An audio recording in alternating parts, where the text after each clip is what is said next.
दोस्तों, भारत के अंतिम छोर में दक्षिण दिशा की तरफ समुद्र पार करके श्रीलंका में आज भी रावण के सोने की लंका के होने के सबूत दिए जाते हैं। हालांकि कई बार वैज्ञानिकों और पुरातत्व विभागों की टीम द्वारा भी इस चीज को बताया जाता है कि आज भी श्रीलंका में रावण की लंका मौजूद है, लेकिन अब उसके कुछ अवशेष ही बचे हैं। हालांकि कहीं कहीं काफी गहरी गुफाएं देखने को मिलती हैं।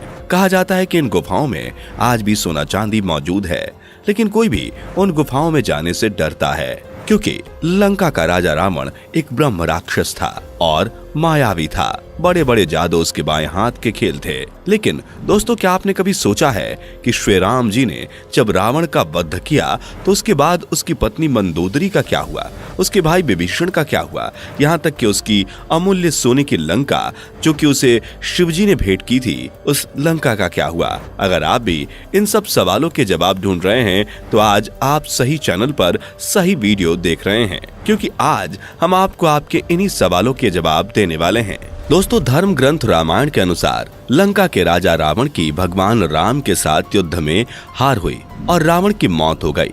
रावण की मौत के बाद लंका में चल रहा युद्ध समाप्त हो गया। श्री राम भी सीता माता को अपने साथ लेकर वापस अयोध्या लौट आए और अपना राज संभालने लगे। रावण की मौत के बाद श्री राम ने अयोध्या लौटते समय रावण के छोटे भाई विभीषण को लंका का राजा घोषित कर दिया था और विभीषण ही लंका पर राज करने लगे थे। दोस्तों, कहते हैं कि रावण की पत्नी मंदोदरी को रावण के मरने का इतना ज्यादा दुख नहीं था, क्योंकि उन्हें पता था कि अगर रावण ने सीता माता को अपनी कैद से आजाद नहीं किया तो श्री राम के हाथों रावण की मृत्यु निश्चित है। एक बार मंदोदरी ने रावण से इस बात को कहा भी था कि सीता एक पतिव्रता स्त्री है और इस तरह किसी पतिव्रता स्त्री पर अपनी गंदी नजर रखने का मतलब ये है कि आपको अपनी जान से भी हाथ धोना पड़ सकता है।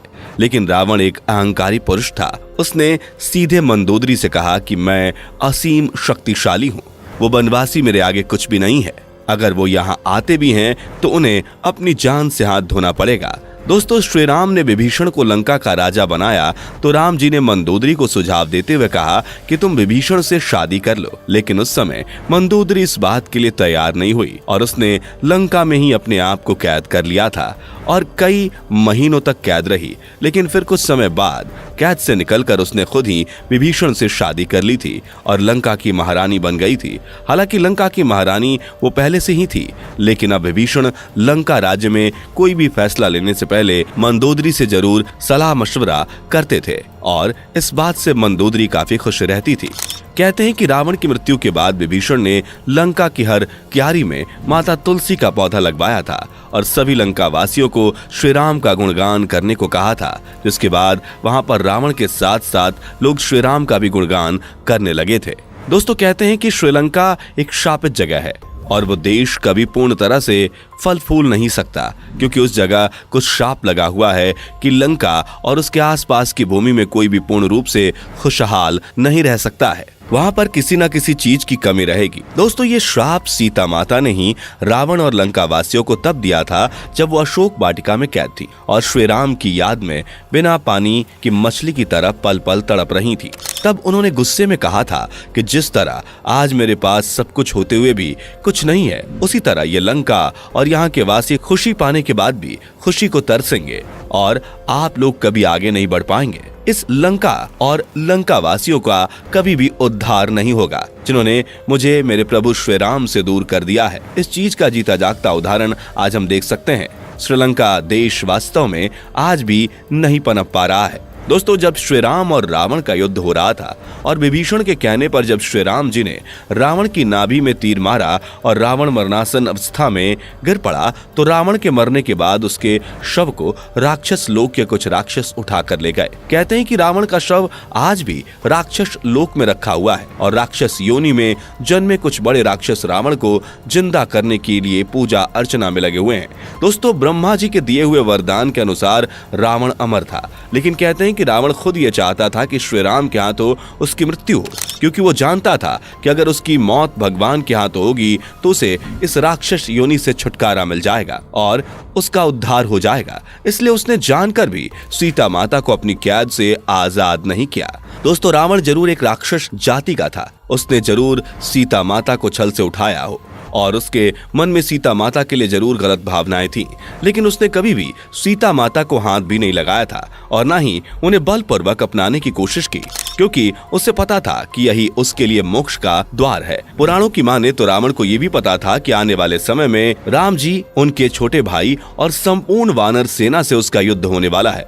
दोस्तों, जब रावण से युद्ध के समय श्री राम के छोटे भाई लक्ष्मण जी को शक्ति बाण लगा तो उस दौरान उन्हें बचाने के लिए वैद्य ने रुमासला पर्वत से संजीवनी बूटी लाने को कहा था, जिसे हनुमान जी लेकर आए थे। उसी रुमासला पर्वत का कुछ हिस्सा श्रीलंका में आज भी मौजूद है। इसे आज के समय में रुमासला पर्वत के नाम से ही जाना जाता है। श्रीलंका की खूबसूरत जगहों में से एक उनावटना बीच इस पर्वत के पास ही है, इसलिए यहाँ पर्यटकों का आना जाना लगा रहता है। इस बीच पर आने जाने वाले लोगों से जब ये पूछा गया कि उन्होंने श्रीलंका में और क्या क्या चीजें देखी हैं, तो उन्होंने कहा कि उन्होंने यहाँ कई सारी चीजें देखी, लेकिन इसके साथ साथ उन्होंने ये भी कहा कि श्रीलंका में आकर उन्हें ऐसा लगता है जैसे मानो प्राचीन समय में वास्तविक लंका भी यही थी, जिसके कुछ अवशेष आज भी देखने को मिलते हैं। इसके अलावा श्रीलंका के इंटरनेशनल रामायण रिसर्च सेंटर और टूरिज्म मिनिस्ट्री ने मिलकर 50 ऐसी जगहें खोज निकाली हैं जहां रामायण से जुड़ी घटनाओं का उल्लेख मिलता है। उनके अनुसार इन्हीं में से एक जगह ऐसी है जहां रावण के भी होने के सबूत मिले हैं, जहां रावण की गुफा है। ये गुफा काफी ऊंचाई पर है। कहते हैं कि यहाँ आज भी रावण का शव सुरक्षित रखा है। शोध में यह भी बात पता चली है कि रावण इसी गुफा में पूजा पाठ और तपस्या करता था। रेगला पहाड़ी पर यह गुफा करीब 8000 फुट की ऊंचाई पर बनी है, जहां 17 फीट लंबे ताबूत में रावण की मम्मी रखी हुई है।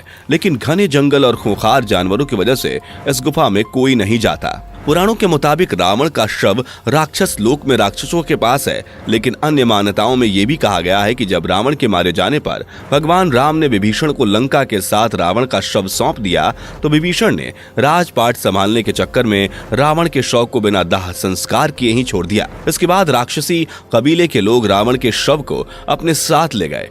वो शव को उसी गुफा में ले गए जहाँ रावण पूजा करता था। राक्षसों ने रावण को जिंदा करने की बहुत कोशिशें की, लेकिन कोई सफलता नहीं मिली। आखिर में उन्होंने रावण के शव को मम्मी बनाने का फैसला किया। उन्हें उम्मीद थी कि इस तरह वो उसे जिंदा कर पाएंगे। रिसर्च के मुताबिक रावण की मम्मी रेगला के जंगलों में सुरक्षित रखी है। श्रीलंका में कुछ लोगों का तो यह तक मानना है कि एक दिन रावण का मृत शरीर फिर से जिंदा हो उठेगा। दोस्तों, रावण का शव जिस ताबूत में रखा गया है उस पर एक खास किस्म का लेप लगा हुआ है। कहते हैं कि इस लेप की वजह से ताबूत आज भी सुरक्षित है। ये ताबूत 18 फीट लंबा और 5 फीट चौड़ा है। कुछ लोगों का ये भी कहना है कि इसी ताबूत के नीचे रावण का बेशकीमती खजाना दबा हुआ है। दोस्तों, रावण के बारे में पुराणों में लिखा हुआ है कि रावण शिवजी का बहुत बड़ा भक्त था। लोग शिवजी की पूजा में शहद, दूध, दही, इत्र, बेलपत्र आदि चढ़ाते हैं, लेकिन रावण शिवजी का इतना बड़ा भक्त था कि वो शिवजी पर अपने शीशों को काटकर चढ़ाता था। कई विद्वान लोगों के अनुसार रावण ने जानकर सीता माता को कैद किया था, क्योंकि वो जानता था कि ऐसा करने पर वो भगवान के हाथों जरूर मारा जाएगा और उसे इस राक्षस योनि से छुटकारा मिल जाएगा। और वास्तव में वैसा ही हुआ। दोस्तों, रावण एक राक्षस के साथ साथ एक ज्ञानी पंडित भी था। कहते हैं कि उसे वीणा बजाने का बहुत शौक था। शिवजी की आराधना के बाद रावण अक्सर वीणा ही बजाता था, लेकिन उसके जीवन की एक गलती ने उसके जीवन को ही खत्म कर दिया। इन सबके बावजूद आज भी रावण की पूजा होती है। आपकी समझ में क्या रावण सच में एक पूजने लायक प्राणी है? आप अपने विचार जरूर हमें कमेंट करके बता सकते हैं। जाने से पहले वीडियो को लाइक शेयर जरूर करें और ऐसी वीडियोस के लिए इस चैनल को सब्सक्राइब करके बेल नोटिफिकेशन को भी जरूर ऑन कर लें। धन्यवाद।